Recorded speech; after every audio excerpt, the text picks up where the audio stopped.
salutation to Om, that is of the nature of bliss, the primal cause, and is identical with transcendental undivided consciousness, which shines like a mirror, reflecting the wonderful picture of the universe.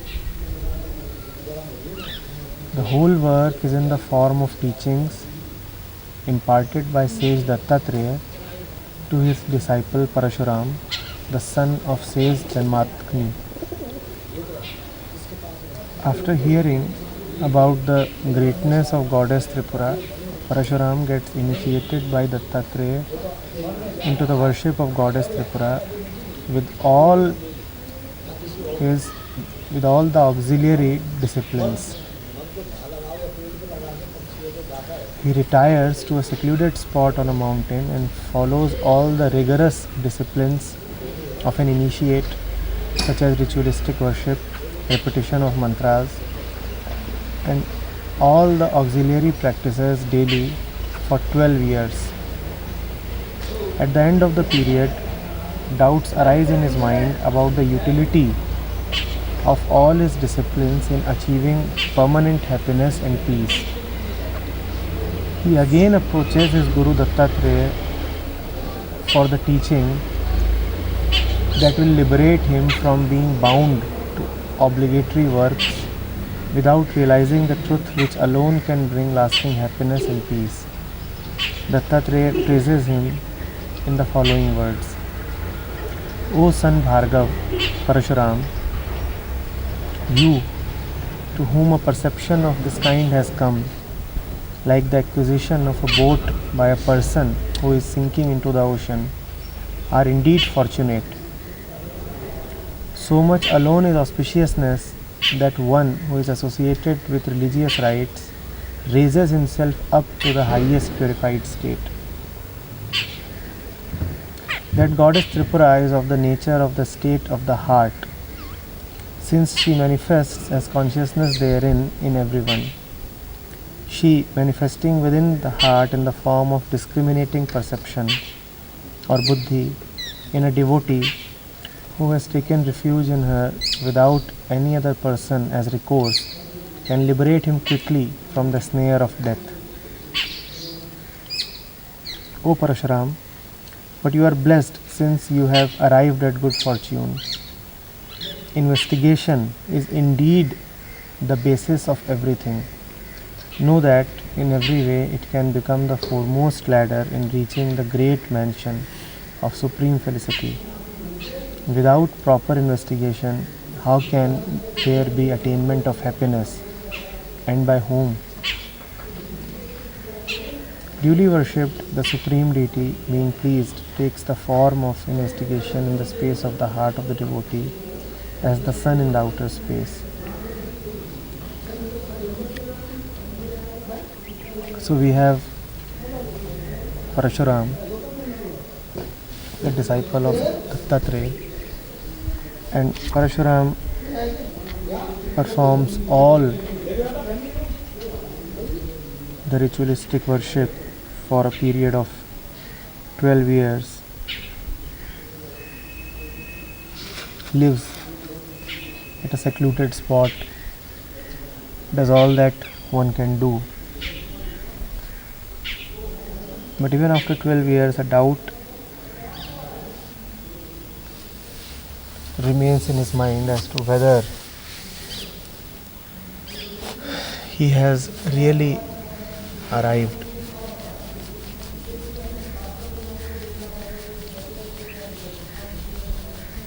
So he goes back to his Guru Dattatreya again, the same Guru who had advised him to follow this austere routine for such a long period, 12 years. And he says, can I now be seated in the truth alone without the aid of the rituals that you had prescribed me?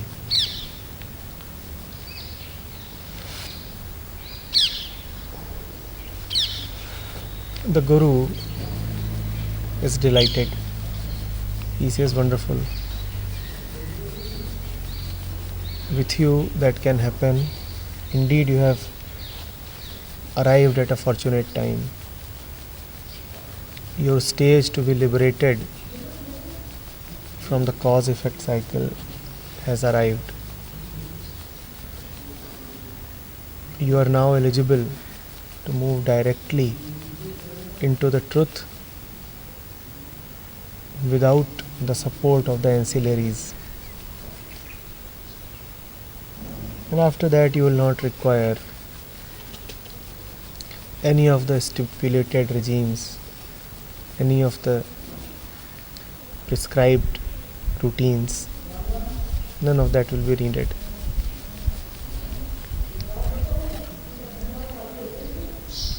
It takes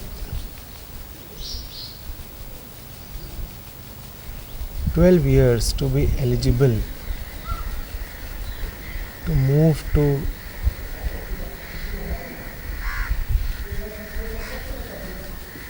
a stage where the daily strict, severe, austere regimen can be done away with.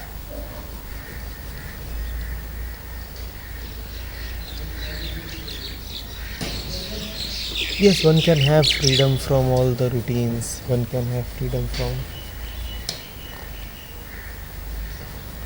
a certain set, patterned way of living. One can say that a free mind does not require any kind of impositions. But before all the external impositions can be removed, firstly the internal impositions have to be cleared. In fact, the external impositions are advised by a teacher only because the internal impositions are already present.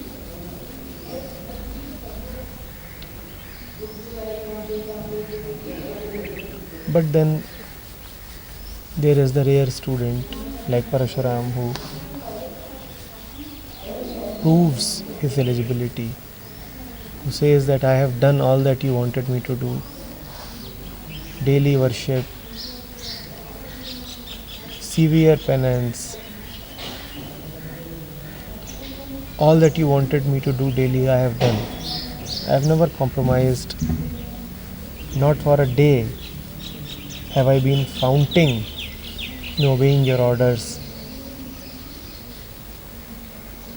But still, after having done all that you told me to do, I do not really see that I am yet there. And then, when the student is so steadfast, so devoted,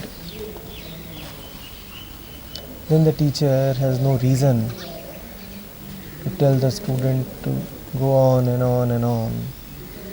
The student has already invested all that he had, 12 long years of daily sacrifice of the self. There is hardly anything left now with the student. The only thing that is now standing between the student and the truth is the pattern itself. What needed to be sacrificed has been totally sacrificed now. Just the pattern of sacrificing is remaining. The Guru is delighted. He says, your time has come. Even that pattern can be removed now.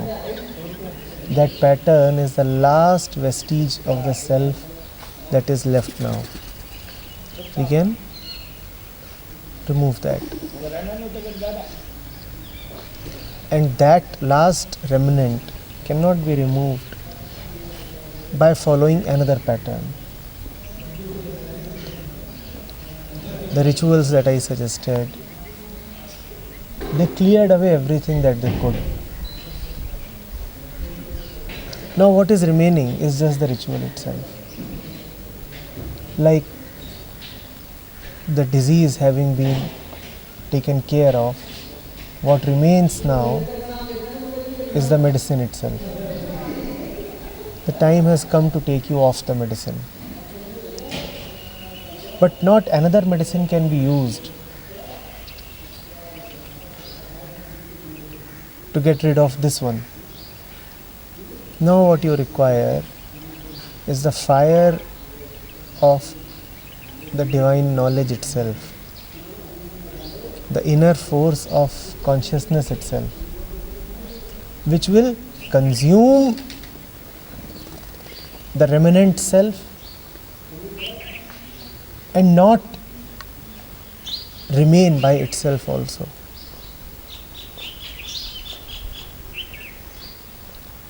The entire text, the Gyan Khand of Tripura Rahasya, is that final burning of the self.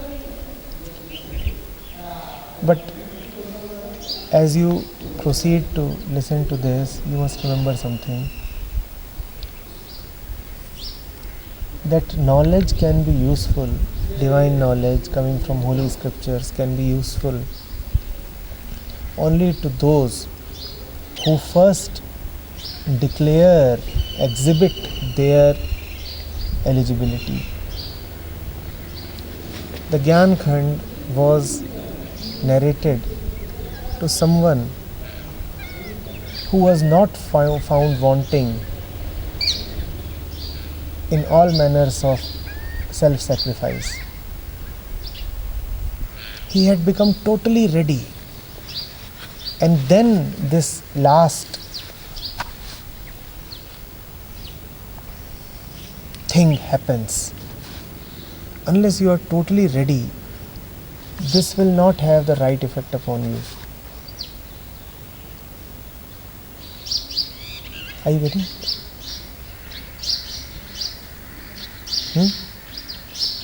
And what is this total readiness? Where does it come from? Before you can understand this, before you become eligible to be redeemed by knowledge, you first have to rid your mind of all the knowledge that is already there.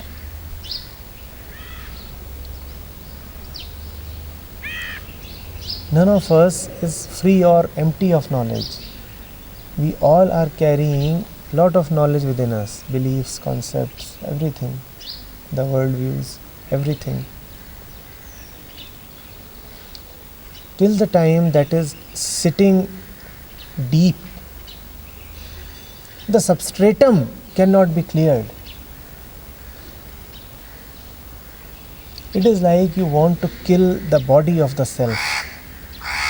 You want to kill the body of the self. By self I mean the ego.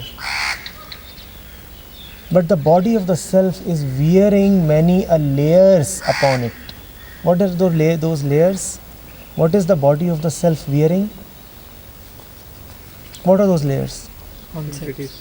Concepts, attitudes, beliefs. I know, I understand these things. So there is the body of the self, and then there are layers upon layers upon layers. Now these are arrows that the divine teacher shoots at the self. But the self will remain protected. Why? Because so many layers are there upon it. Layer upon layer. Those layers act like armors. They protect the self. Are you getting it? So first,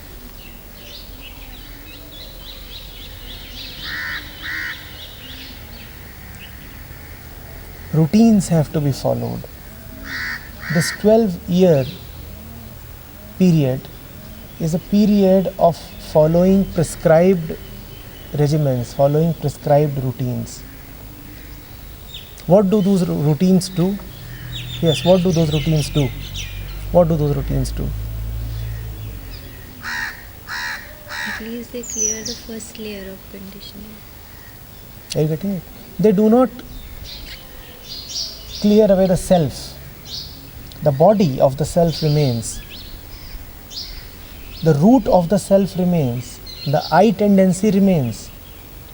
But they keep clearing away all that the I tendency wants to cling to.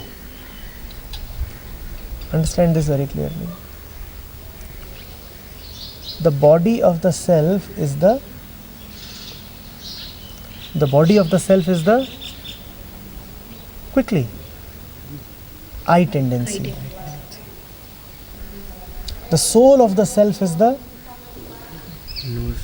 Atman. What is the body of the self? The I tendency. Obviously, liberation lies in getting rid of the I tendency. The body of the self has to go. But this body of the self wears lots of armors, lots of layers. What are those layers? Everything that this I tendency gets attached to. The utility of following regimens, the utility of things like regular self-observation, the utility of things like study of wisdom literature, or regulation of food, or regulation of your entire daily routine. These keep on taking away the objects that the I tendency gets attached to. That is what you call as penance or tapasya. Tap means burning away of something. What are you burning away? You are burning away layer after layer those objects that I tendency can possibly get attached to. So if it gets attached to food, it does. Then what do? You prescribe a routine in which foods don't have a place. Initially, there would be craving for that. But slowly, there is a realization that I am doing well. Even without that kind of food, I am doing well. The moment that realization comes, one layer is gone.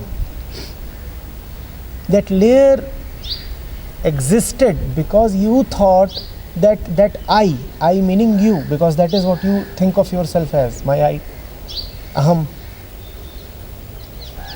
That layer existed only because you thought that without that layer, the I will lose something.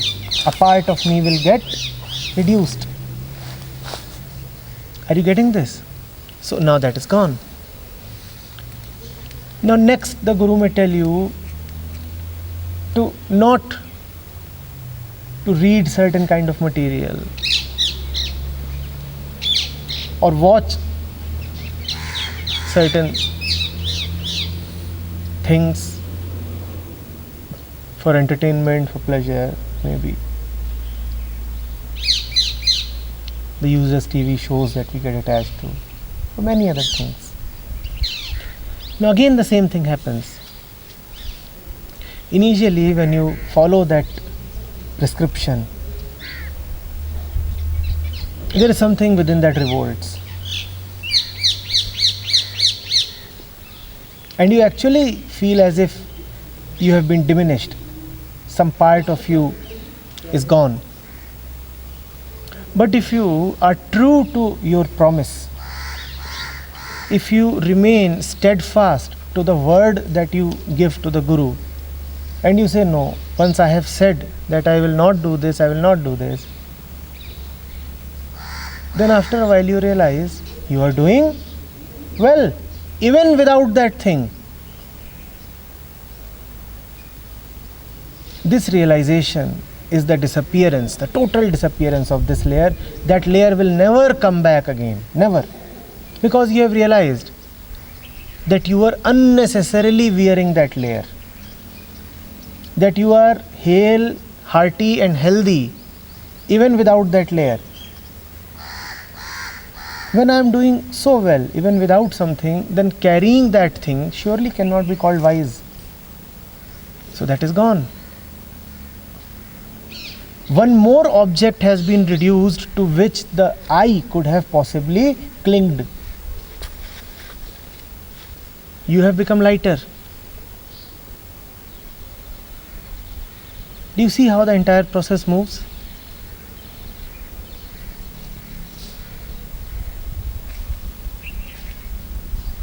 And then, layer after layer, you keep getting rid of the objects.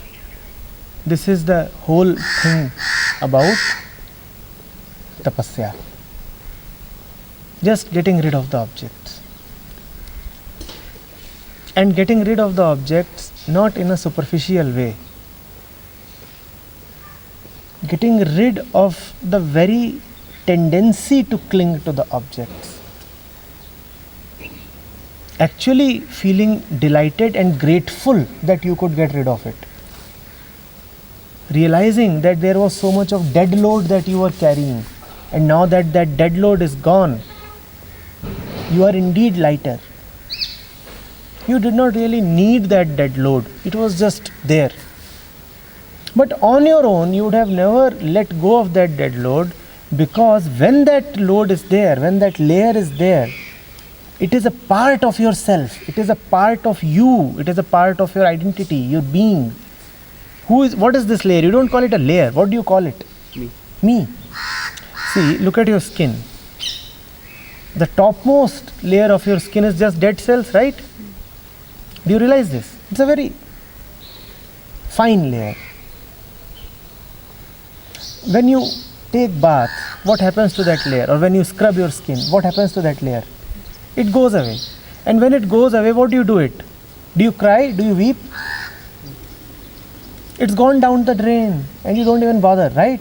But till the time it is present on your body, if somebody touches it, suppose somebody touches your hand, what is he actually touching? He's touching that rubbish on your hand, right? Somebody touches it, what do you say? You are touching me. When that layer is gone, then you realize that, oh, I am alright even without that thing. It was not me at all.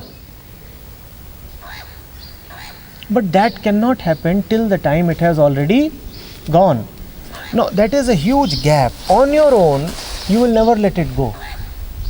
On your own, if somebody touches you to remove it, you will say, why are you violating me? This is my privacy. Don't enter my privacy. That's what you will say, right? Somebody touches your hand. You will not allow him to touch you, because you will not say that you are touching something external. You will say you are touching me. So this is a very delicate and a very unpredictable thing. You cannot plan your way out of it. You just have to have faith. You just have to initially just trust.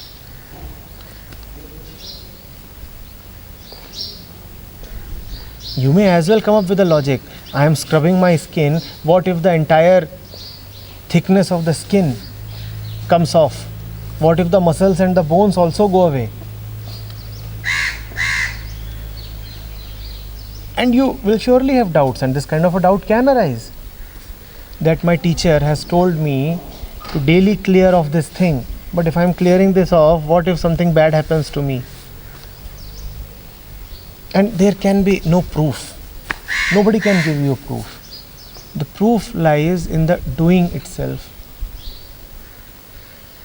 You have to actually try it. You have to try it and see for yourself that nothing bad is happening to you.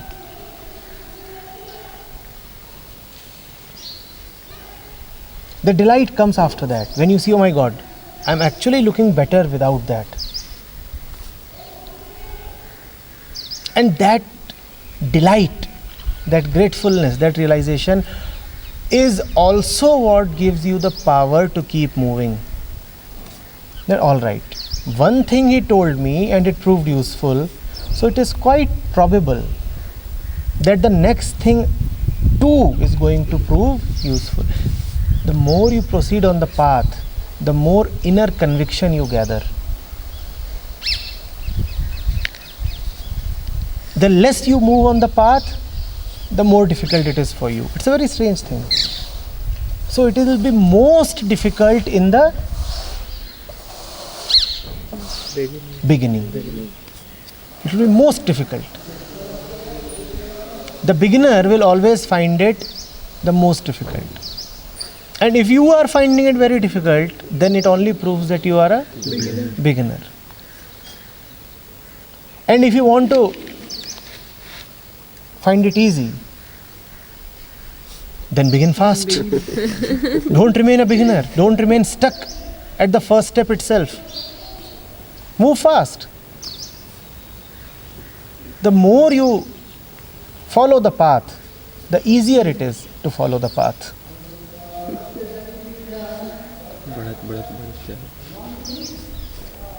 Getting it? So now we move on to see what Dattatreya has to say to Parsurama. Parsurama has come with all the layers of the self gone. He has come naked. So I have a question. So there is this I identity, and there are objects to be get identified with. So let's say we have burned one by one all the layers. Will this I identity Yes, remain it there? still remains. Still It still remains. there is no object to cling to. There is one final object. Self. The one that burnt away everything. Everything has been burnt away, but someone remains who burnt away everything. That is the final object to which it clings. Niti. Then you. Are you getting it? The one who does. I followed all the instructions of the Guru and got rid of all the objects. But one fellow is still remaining. Who? The one who got. Who followed the Guru's orders. So that is why in the last step, the disciple himself has to disappear, and along with the disciple, the Guru also disappears. The last step in liberation is always the simultaneous disappearance of both the Guru and the disciple. Both go away.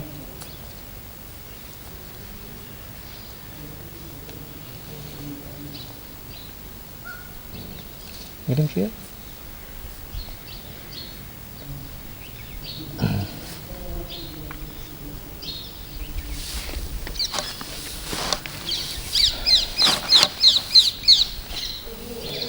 See, this should again also make it clear to you that it is nearly impossible to get rid of the I perception, the I suffering directly. It can be done, but it is near impossible. On your own. No, not only on your own, without first getting rid of the objects to which the I clings. Are you getting it? So that is why sadhana is so important. That is why tapasya is so important. You cannot keep following your daily pattern as usual and still hope to gain wisdom. It is impossible. If someone tells you that you can continue to act exactly in the same grooves as you used to, as is your want, that your daily routine will consist of the same activities and the same people and the same thoughts and the same movements as it always has been, and yet something can change in your life, then he is just making false promises. These cannot be realized. It cannot happen.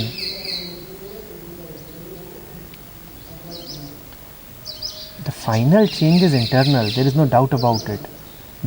Just external change is cosmetic. We all know and agree. But also know, please, that the internal survives by getting attached to the external. The external, in a sense, is the fodder of the internal.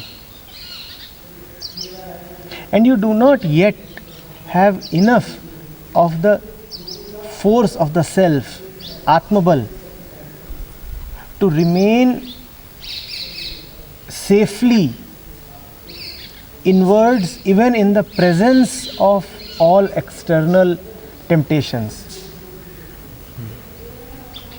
You do not have that. So it is very important to give yourself a conducive environment. That conducive environment is called satsang. So what you're saying is first the external changes, then the internal. No, obviously the root is the internal. First, some internal inspiration has taken Parsurama to Dattatreya. So the first is always internal. But once he comes to Dattatreya, what does Dattatreya tell him? 12 years you take care of the external. There is something internal, obviously. That is calling, that is beckoning. Without that internal, Dattatreya is helpless. Dattatreya couldn't have done anything. So the internal guru has taken Parsurama to the external guru. And then the external guru is talking of everything external. Do this, read this, do not read this, eat this, do not eat this. And there is no change happening with the internal. All the changes are happening in the external. Internal anyway does not change. Internal anyway. All the game is being played externally anyway. We can say that the internal guru can be understood as those moments of observations and reflections. Through those moments of observation. No, internal guru does not depend on any observation or reflection. He enables all observation and reflection. The internal guru is not founded or formed.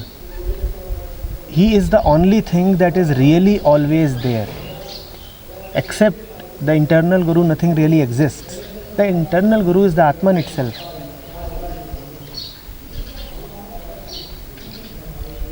The question is, does the mind listen to that internal one? Does the mind listen that? The observations, the daily reflections, these things, they take care not of the internal one, but of the monkey mind. They are there to engage the mind. Is that clear? Not very clear. Clear?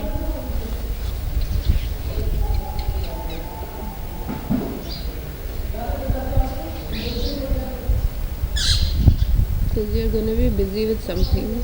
Be busy with something that will help you reduce. Get rid of your business.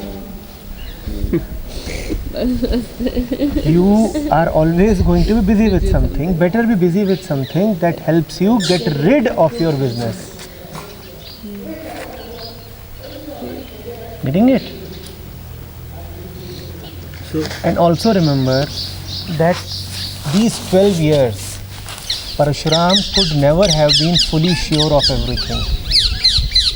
Never fully sure.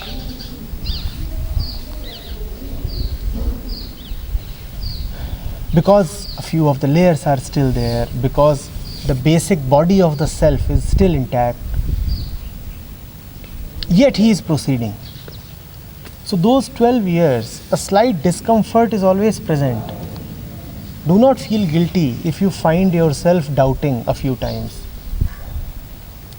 You are not doubting. It is just that the doubts are still there. Understand the difference. You do not need to blame yourself. You are not doubting. Just that the process is still not so advanced that all the doubts can be cleared away. So the doubts are still there. So remain easy with yourself. You find yourself doubting, you find yourself cursing, it's okay.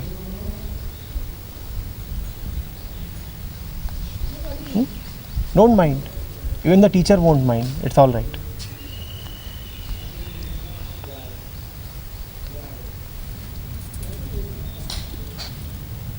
Clear?